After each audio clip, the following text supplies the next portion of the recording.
حسین نے کہا کرے نہ کرے کا جواب اسی میں آ گیا. اسے بتا دے میں علی کا بیٹا ہوں. جب میرا باپ کسی کی بیعت نہیں کرتا تو میں اس کی بیعت کیسے کر سکتا؟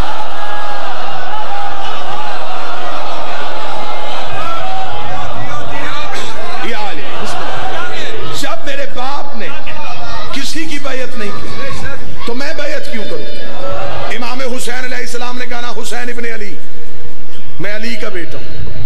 اگر علی نے کسی کی بیعت کی تھی تو وہاں ولید کہہ دیتا کہ حسین تیرے باپ نے بھی تو بیعت کی تھی،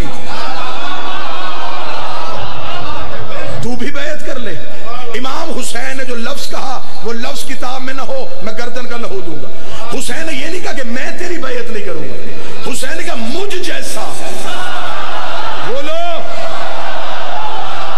تجھ جیسے کی بیعت نہیں کرتا. اس کا مطلب حسین اکیلا نہیں، حسین جیسے کوئی اور بھی تھے. یزید بھی اکیلا نہیں، یزید جیسے بھی کوئی اور تھے. یزید جو ہاتھ بیعت کا بڑھا رہا تھا، یزید کا ہاتھ اکیلا نہیں تھا. اور جس سے بیعت مانگ رہا تھا ہاتھ اس کا بھی اکیلا نہیں تھا. حسین کی ہاتھ پہ حسن کا ہاتھ تھا، حسن کی ہاتھ پہ علی کا ہاتھ، علی کی ہاتھ پہ نبی کا ہاتھ، نبی کے ہاتھ پہ ابراہیم کا ہاتھ، ابراہیم کے ہاتھ پہ موسیٰ کا ہاتھ، موسیٰ کے ہاتھ پہ آدم کا ہاتھ تھا. جو بیعت مانگ رہا تھا ہاتھ اس کا بھی اکیلا نہیں تھا. اس کے ہاتھ پہ اس کے باپ کا ہاتھ تھا، اس کے ہاتھ پہ ابو سفیان کا ہاتھ تھا، اس کے ہاتھ پہ نمرود کا ہاتھ تھا، اس کے ہاتھ پہ فرعون کا ہاتھ تھا، اس کے ہاتھ پہ ابلیس کا ہاتھ تھا. اگر حسین بیعت کرتا تو تاریخ یہ نہ کہتی حسین نے یزید کی بیعت کی. تاریخ کہتا علی نے بھی بیعت کر لی تھی، نبی نے بھی بیعت کر لی تھی، ابراہیم نے نمرود کی کر لی تھی، موسیٰ نے فرعون کی کر لی تھی، آدم نے ابلیس کی کر لی تھی. حسین نے ہاتھ پیچھے کر کے کہا میرا ہاتھ نہیں، نبیوں کے وارث کا ہاتھ ہے. تیری جرت تم محمد کے بیٹے سے بیعت مانگے.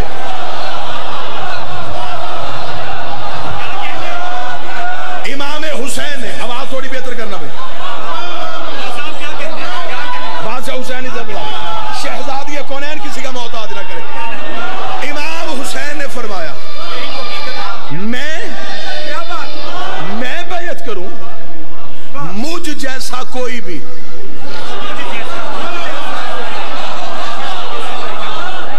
شیعہ سنی احباب مجھے بادشاہ حسین کی عزت کی قسم 7 محرم کو میرے اہل سنت بھائی مجلسوں میں آ جاتے ہیں. یہ 3 دن غم میں ہمارے ساتھ شریک رہتے ہیں. میں پہلی مجلس سے کہہ رہا ہوں کہ تم ہمارے مہمان نہیں، تم رسول کے بیٹے کے مہمان. یہ دروازہ بندے بلانے کے لیے نہیں کھولا، حور بلانے کے لیے کھولا.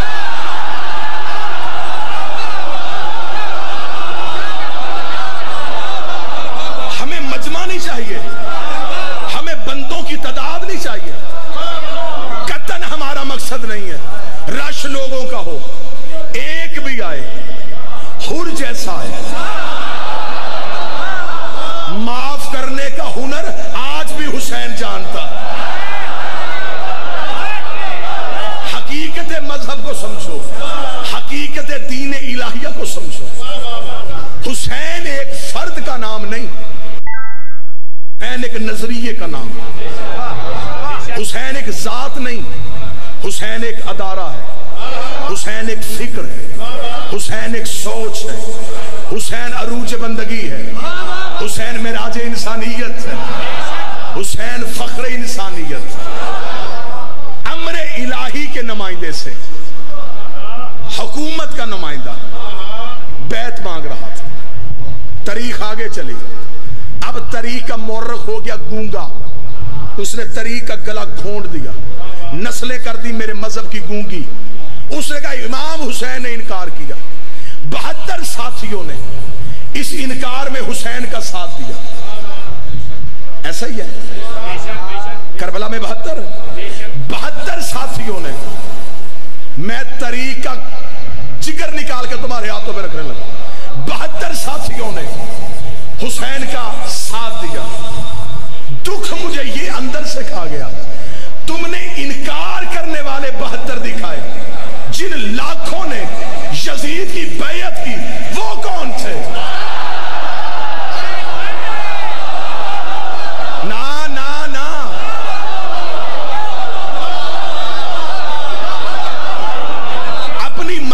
حاکم بن گیا. او میرا اہل سنت بھائی سوچ, اپنی مرضی سے حاکم بن گیا, 4 بندوں نے خلیفہ بنا دیا. اگر کسی نے یزید کی حکومت کو نہیں ماننا تھا, حسین کا ساتھ کیوں نہ دیا؟ یہ تو نہیں ہوا کہ 26 رجب کو حسین انکار کر کے 28 کو جنگ کر رہے تھے, 26 کو انکار, 10 محرم کو شہادت, 6 مہینے امت کہاں تھی؟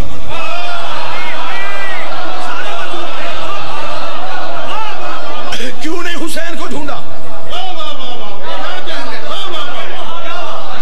اس دور کے لاکھوں مسلمانوں نے, یہ باتیں منبر پہ کرنے کے لیے اتنا بڑا جگر چاہیے, لیکن میں کیا کروں, میں اپنی نسلوں کو بزدل نہیں کرنا چاہتا.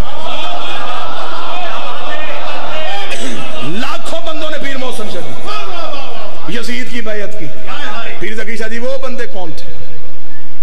آج اگر دنیا کے نقشے پہ یزید کی حکومت کا نقشہ ابھارا جائے, آج 7 بر اعظم ہے دنیا کے, 6 بر اعظموں میں اس کی حکومت تھی. بیٹھتا شام میں تھا, سلطنت بر صغیر کے ملتان تک تھی, یمن, مصر, شام, سعودیہ, امریکہ کی آج کی ریاستیں, ترکی, یہ سارا گلف کا ایریا, یہ سارا یزید کی مملکت میں تھا. اتنے دنیا کے تیسرے حصے کا مالک بن بیٹھا, کس بنیاد پہ؟ آخر بیعت ہوئی تو بنا. وہ 72 تو علیہ السلام ہو گئے, لاکھ کدھر گئے؟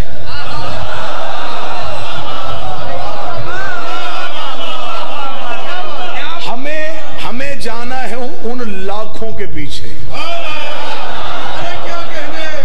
وہ لاکھوں کدھر گئے؟ انہوں نے حسین کی بیعت نہیں کی, اس کا مطلب یزید کا ساتھ دیا. اگر انہوں نے یزید کا ساتھ دیا تو پھر آؤ, نہ شیعہ کتاب کھولتے ہیں نہ سنی کتاب کھولتے, چلتے ہیں قرآن کی کچہری میں. قرآن سے جا کے پوچھتے ہیں, اے اللہ کی مقدس ترین کتاب, ان لوگوں نے بھول چوک غلطی سے جیسے تیسے بھی کی, انہوں نے یزید کی بیعت کر لی, اب بتا ان کے اسلام کے بارے میں تیرا کیا حکم ہے؟ قرآن کہتا ہے اگر کوئی مسلمان فاسق کے ہاتھ پہ بیعت کرے وہ کافر ہو جاتا ہے.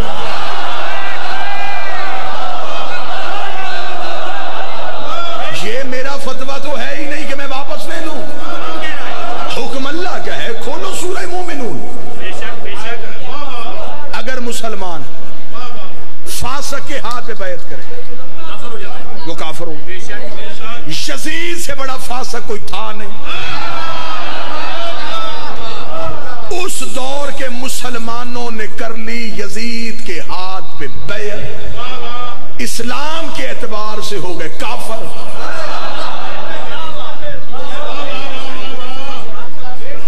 بڑا آسان ہے اسلام سمجھنا اگر معرفت کی آنکھ کھولی جائے. جب امام حسین نے انکار کیا, نبی کو دنیا سے گئے عرصہ کتنا ہوا تھا؟ 50 سال. 50 سال میں ایک نسل نہیں گزرتی. اس کا مطلب جو نبی کے دور میں جوان تھا حسین کے دور میں بوڑھا تھا.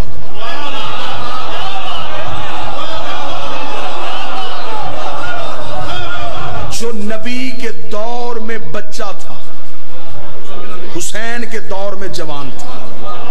جس نے بچپن میں نبی کے کاندھوں پہ حسین دیکھا تھا اس نے یزید کی بیعت کی کیوں؟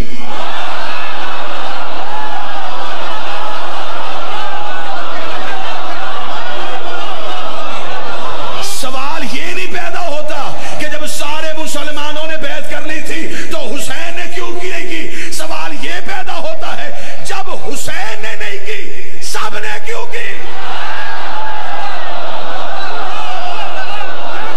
پیشوا تو حسین تھا, لیڈر تو حسین تھا.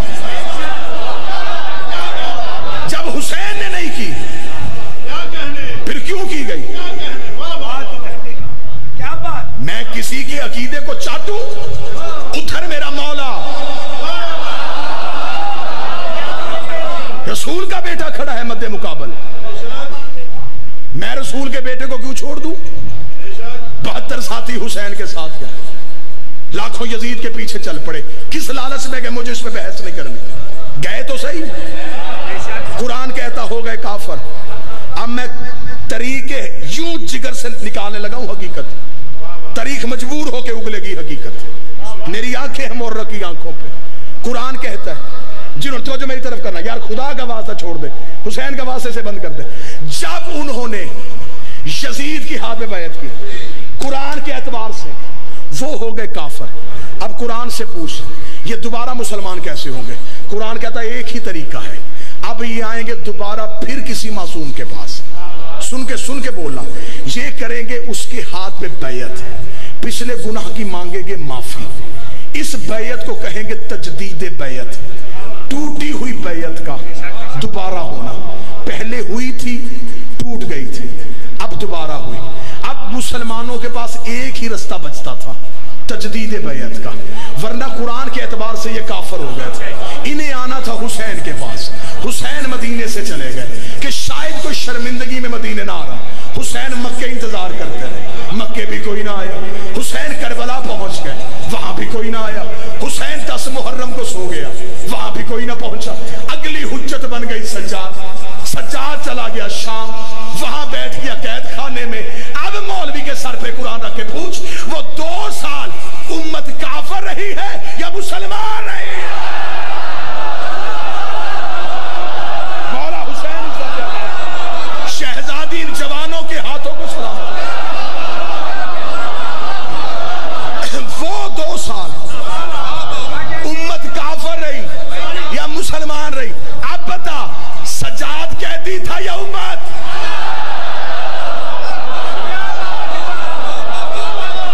सज्जाद कैद नहीं था, उम्मत कैद थी।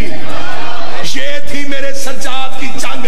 यजीद ने शाम में बैठ के मदीने हुसैन से बैत मांग ली, पूरा 1 साल सज्जाद उसके कैद खाने में बैठा रहा, उसने सज्जाद से क्यों नहीं मांगी?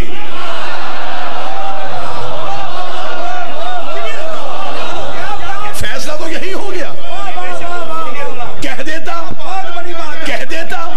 तेरे बाप ने बैत नहीं की, मैंने कत्ल कर दिया, तू भी तो इमाम है, अब तेरे हाथों में हथकड़ियां, तू कर। अब मुझ पे सवाल करो कि यजीद ने क्यों सज्जाद से बैत नहीं मांगी? इसे करबला के बाद अपनी औकात का पता चल गया था।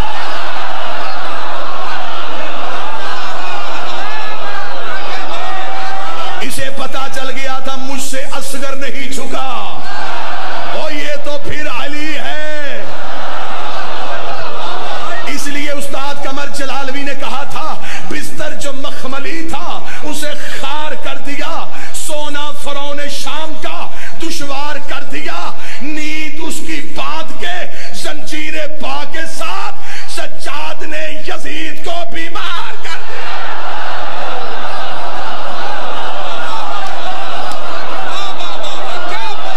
सज्जाद ने यजीद खालिद हुसैन पाक भी इज्जत है।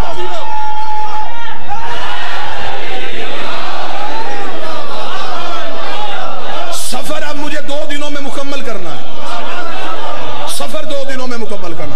कोई लड़ाई नहीं, कोई जिद नहीं, कोई गाली नहीं, मोहब्बत की फजा में बैठे।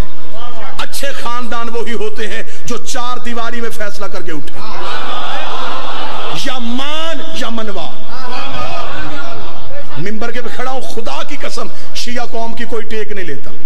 मेरे अहले सुन्नत भाई, तेरे जहन में सवाल है, तू उठ मजमे से, मैं पहले तुझे 2 हाथों से सलाम करूंगा कि तूने शब्बीर के जाकर को इस काबिल समझा, कि तूने मोहब्बत में मुझसे सवाल किया, मैं जवाब दूंगा। फिर बैठ, फिर मुतमिन ना हो, फिर पूछ, लेकिन हक तक आज पहुंच के जाना। यार ये कोई इंसाफ है? 7 मुहर्रम को काले कपड़े पहन के, 8 को देगे बांट के, 10 को सबीले लगा के तू कह दे कि मैं हुसैन वाला। हुसैन तेरी देगों का मोहताज नहीं,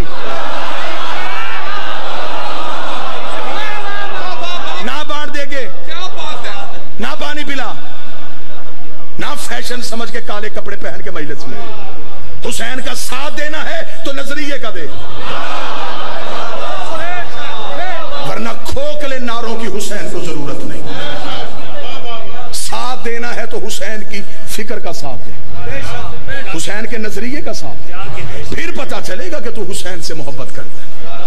लेकिन इतना मजमा सारे मुझसे मोहतरम, मैं मिंबर पे खड़ा होकर कह रहा हूं, मजहब शिया का सबसे छोटा तर्जमान होने की हैसियत से शिया कौम के मातमियों के पांव के नीचे, जूती के लगा नीचे गर्द का जर्रा मेरे सर से अफजल।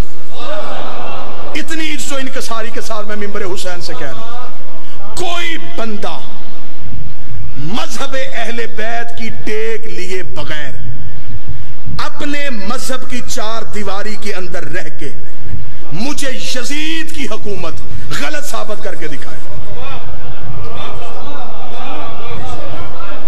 दाद बिल्कुल नहीं आपने देनी जब तक बात आपके अंदर तक न घुस जाए। मजहब अहले बैत की टेक नहीं लेनी, हुसैन का सहारा नहीं लेना, रहना अपने मजहब की चार दीवारी में, यजीद को गलत साबित कर। ये क्या इंसाफ है? अकेला हुसैन जिंदाबाद। हुसैन सही कहने के लिए कई गलत कहने पड़ते हैं।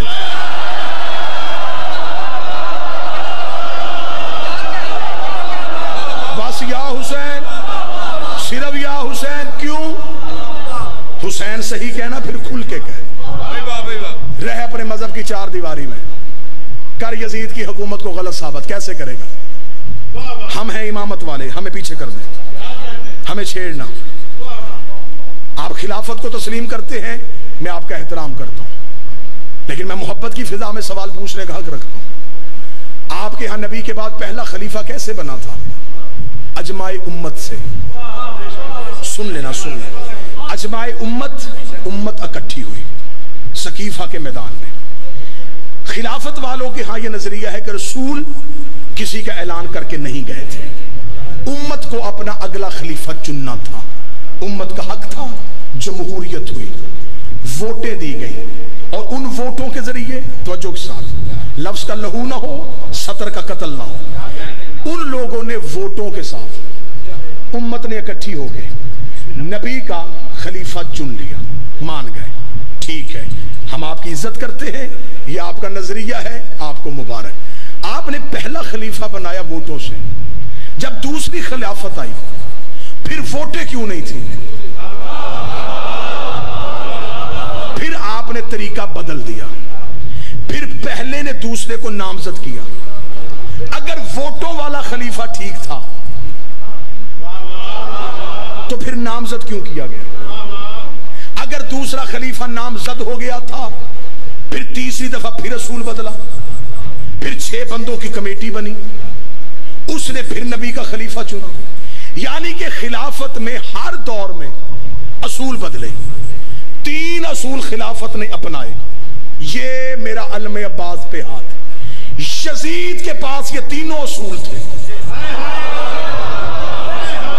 हाँ, अगर नबी का खलीफा वोटों वाला ठीक होता है तो यजीद के पास वोटें थी, उसने मदीने के लोगों से तो वोट नहीं लिया, उसने दुनिया के 3 हिस्सों से वोट ले लिया था। अगर मदीने के लोगों का बनाया खलीफा ठीक हो सकता है तो फिर जो 3 हिस्से दुनिया की वोटों से बनाओ वो ठीक क्यों नहीं हो सकता? खिलाफत का दूसरा असूल, पहला जाता हुआ नामजद करके जाए, इसे इसका बाप जाता हुआ नामजद करके गया था, इसके पास खिलाफत का दूसरा असूल भी था। खिलाफत का तीसरा असूल 6 बंदों की कमेटी, ये 6 बंदों तक तो बलौन रुका ही नहीं।